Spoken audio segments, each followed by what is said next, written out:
So yeah, like no big surprise, I've been saving my candy wrappers. So, you know, here's foil wrapper. Our hotel in Moscow had these out special for Valentine's Day, Valentine's chocolates.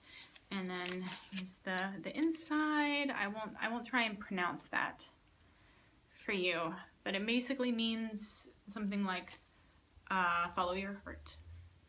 It's very sweet. But I was finally reunited with all of my candy yesterday. So here, let me show you. I have this whole, so like, I mean, it's all this shit. I mean, look at this, I mean, yeah, I'm so, you know, this is the hotel that has they have a gym, and I'm going to need to take advantage of this gym. So I'm going to try and control myself, and you're gonna get to watch me try all of these candies. I'm not gonna eat them without you. This one, here you go. This is it's the confetti. That's candy.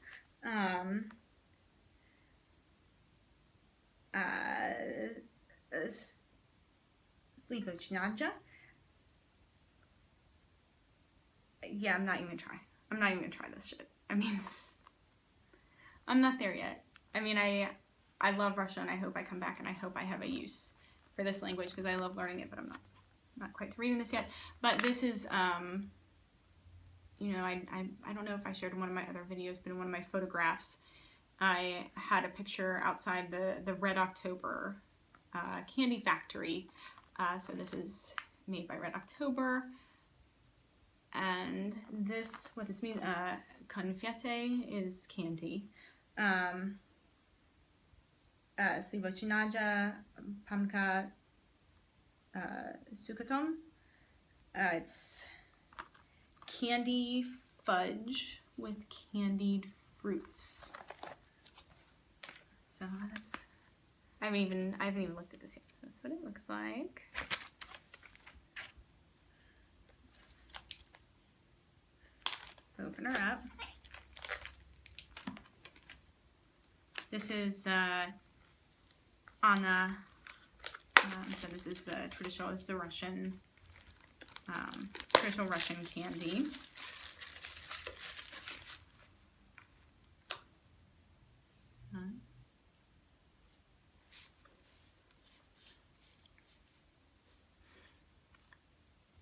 I'm into this. It tastes kind of like fruitcake, like you know, like fruitcake flavored fudge. It's good. It's very good. I mean, I'd offer to share with you, but it might not last until we see each other in person. We'll see.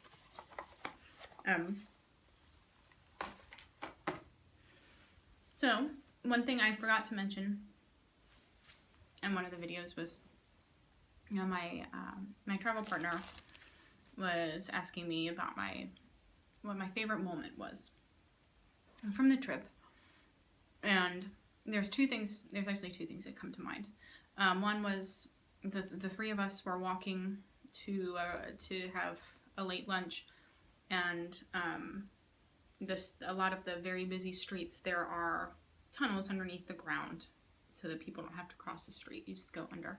In one of those tunnels, there was a duo, a cellist and a violinist playing, and they had a little amplifier, and just the the vibrato of these instruments and what they were playing matched perfectly the vibration of my emotions, and it was so beautiful. And it's one of those, if I were by myself, I would have stopped and taken a video to share with you, and given them, you know, money, and but we were, you know, on our way to to a place. So we just walked through, and I guess the benefit of that is that I knew this was ephemeral. Like I knew it was passing, and so I didn't, concentrate on getting my camera out and getting my money out to tip them, and all of these things to share the experience, but just to have that experience. And it was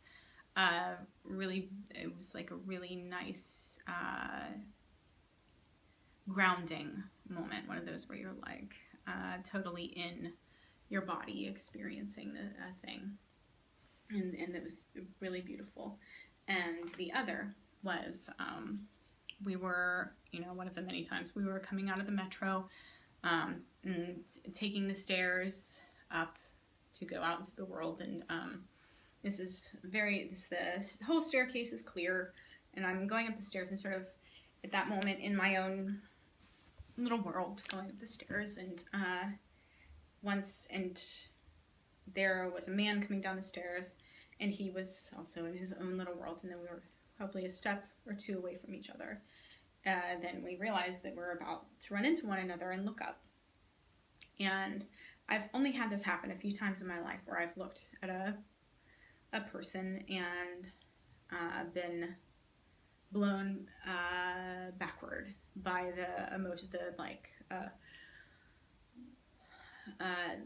the feeling of obviously he's handsome man, very Jody kind of handsome, blonde hair, blue eyes, just very Russian looking, and just where we looked each other in the eye, which by the way this isn't a Russian thing. I mean, Russians are very stoic, not, and also in the city. I don't think it's just a Russian thing. I think it's just that in the city you don't engage with people that way. So we just like looked each other in the eye and had this one of those moments where time is like pulling taffy, like it's both forever. It's like one of those moments where time is infinite, and so we looked at each other and smiled and had this moment, and he stepped to the side and I walked up, which also this is a very chivalrous thing to do, which is not, I don't think it's a Russian ideal. So it was a very like human loving sort of like gesture, and he walked to catch his train, and I walked up to the street, and that was it. And I will never forget that as long as I live. And it's one of those reminders that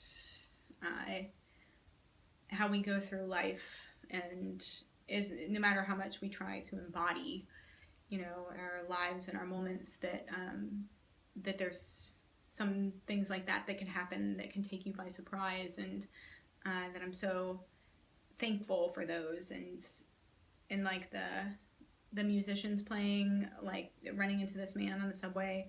I don't look back on it and wish that I had done something different, or that it had lasted longer, or if I had only done one thing. I did the exact right thing to have that experience, and I can revisit it in my mind and remember that moment, because in that way there's things in life that happen that don't have an ending, because this was so grounding that I can continue to revisit this memory and have that feeling of what it was like to be a human being.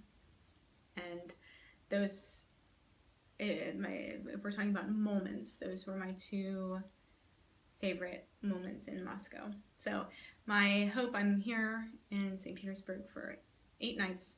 I endeavor to create an environment where I can let these sort of moments happen again. So good night, and I hope you have a happy Valentine's Day, and I'll talk to you tomorrow.